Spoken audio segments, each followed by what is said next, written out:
जितनी स्विट्जरलैंड की total population है उससे ज्यादा इंडिया इंजीनियर्स प्रोड्यूस कर देता है। उसके बाद भी रिसर्च एंड इनोवेशन में स्विट्जरलैंड नंबर 1 पे है। इंडिपेंडेंस के बाद से रिपब्लिक ऑफ इंडिया ने 0 नोबेल लॉरिएट्स प्रोड्यूस किए इन साइंस। यूएसए ने 100+ कर दिए। ASER की रिपोर्ट के हिसाब से 83% एजुकेटेड इंडियंस एम्प्लॉयबल ही नहीं है।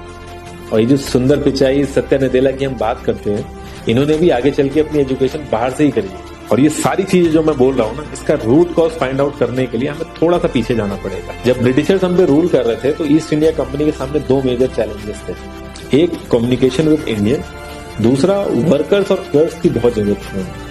फिर थॉमस बेविंगटन मैकॉय ने हमें इंग्लिश एजुकेशन एक्ट ऑफ 1835 दिया, जिससे उनके दोनों पर्पस पूरे हुए। पहला, उनको बंदे चाहिए थे जो चुपचाप डेस्क पे बैठे, अपना काम करें, क्वेश्चंस ना करें और ज्यादा क्रिएटिव ना हो। Second, communication in English. English सबसे ज्यादा बोले जाने वाली लैंग्वेज नहीं है, उसके बाद भी इंग्लिश एक लैंग्वेज की बजाय एक क्लास बन गया इंडिया में। रशिया, चाइना, फ्रांस, ये सब जगह इतना ऑब्सेशन नहीं है इंग्लिश को लेकर जितना इंडिया में। पुअर कम्युनिकेशन बोला जाता है अगर आपकी इंग्लिश अच्छी नहीं है, जबकि इंग्लिश ना आने का मतलब है कि आपको कोई और लैंग्वेज आती है। 5 साल पुराना iOS भी आज की डेट में आउटडेटेड माना जाता है। लेकिन इतनी इंपॉर्टेंट चीज, हमारा एजुकेशन सिस्टम आज भी बस थोड़े से चेंजेस के साथ ऐसे ही चल रहा है। हमारे एजुकेशन सिस्टम में रटने का कंपटीशन होता है, जो ज्यादा रट लेता है उसके ज्यादा मार्क्स आते हैं। अब 95% जिसके संस्कृत में आए हैं वो भी संस्कृत नहीं बोल पा रहा है। और बेसिक हिस्ट्री होने की बजाय इतनी मोटी मोटी किताबें हैं हिस्ट्री की, जिसका कोई मतलब नहीं। अगर आज की डेट में आपको कुछ भी पता करना, आप गूगल से पता कर लो, उसके लिए आपको याद करने की जरूरत नहीं है इतना कुछ। और ये गवर्नमेंट स्कूल में हर क्लास में इंग्लिश का सब्जेक्ट है।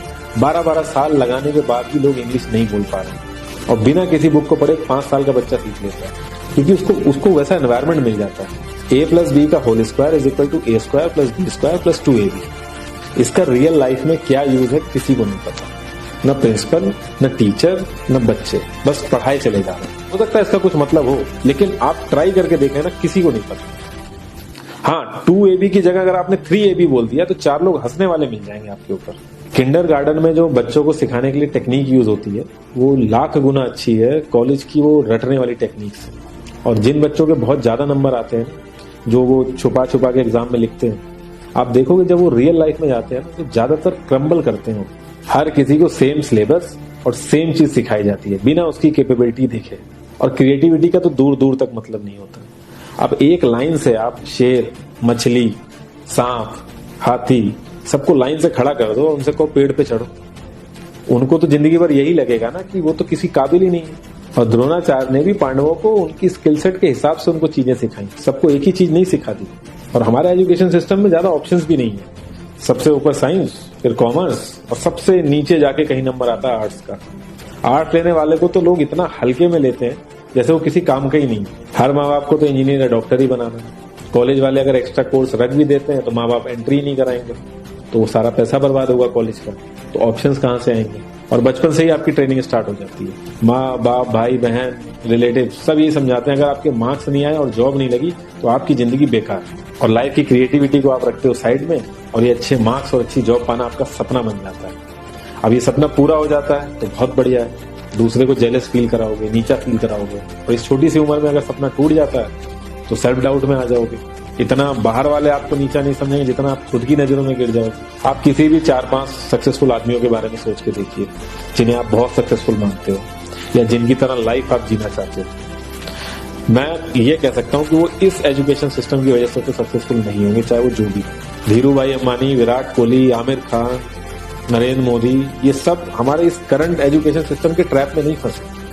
इन्होंने खुद सीखा, खुद एजुकेट हुए और खुद आगे बढ़े। किसी कंपनी के सीईओ को अगर ये कहा जाए कि आप अपनी कंपनी के सारे डिपार्टमेंट में इंटरव्यू दीजिए, तो कोई गारंटी नहीं है कि वो सारे डिपार्टमेंट के इंटरव्यू निकाल लेंगे। और ये भी हो सकता है कि वो आधे से ज्यादा डिपार्टमेंट के लिए क्वालिफाई ना करे एजुकेशन वाइज, लेकिन वो पूरी कंपनी चला सकता है। तो ये जो एक स्किल है, इसके बारे में बात क्यों नहीं होती? लोग अपनी 25% से ज्यादा जिंदगी इस करंट एजुकेशन सिस्टम में लगा देते हैं ताकि अपने से कम पढ़े लिखे आदमी की कंपनी में जाके उसके सपने पूरे कर सके। इंडिया का जो करंट एजुकेशन सिस्टम है, अगर वो इतना ही अच्छा है तो जो भी सेलिब्रिटीज हैं, पॉलिटिशियंस हैं, वो अपने बच्चों को बाहर क्यों भेज रहे हैं पढ़ने के लिए? इनफैक्ट पॉलिटिशियंस के साथ तो ऐसा करना चाहिए, जिस एरिया से वो जीते हो उसी एरिया के गवर्नमेंट कॉलेज में उनके बच्चों को पढ़ना कंपलसरी हो जाए, तभी वहां के गवर्नमेंट कॉलेज सुधर सकते हैं। 368 प्यून की जॉब के लिए 1.5 लाख ग्रेजुएट और 24,968 पोस्ट ग्रेजुएट ने अप्लाई किया। मैं IAS PCS की तो बात नहीं करता हूँ, वो तो एक पैशन की बात होती है, लेकिन कुछ लोग 5-5, 6-6 साल से तैयारी कर रहे हैं कि कोई भी गवर्नमेंट जॉब मिल जाए उन्हें। उनसे पूछोगे क्यों ऐसे इतने टाइम से लगे हुए हो, तो वो एक ही चीज बोलेंगे कि जॉब सिक्योर है। मतलब आप काम नहीं भी करोगे तो आपको निकाला नहीं जाएगा। ये सारी कामचोरी वाली बातें माइंड में इसीलिए आती हैं क्योंकि हमारा जो करंट एजुकेशन सिस्टम है वो इतना कॉन्फिडेंस ही नहीं देता है कि हम अपनी स्किल के दम पे कहीं जाके काम करें और हमें निकलने का डर ना हो।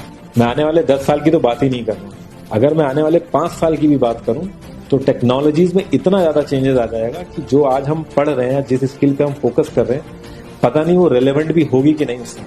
Cloud computing, SEO, digital marketing, ये सब जॉब्स पहले एग्जिस्ट ही नहीं करती थी। हम लोगों को एजाइल होना पड़ेगा, नई नई चीजों को सीखने के लिए ओपन रहना पड़ेगा।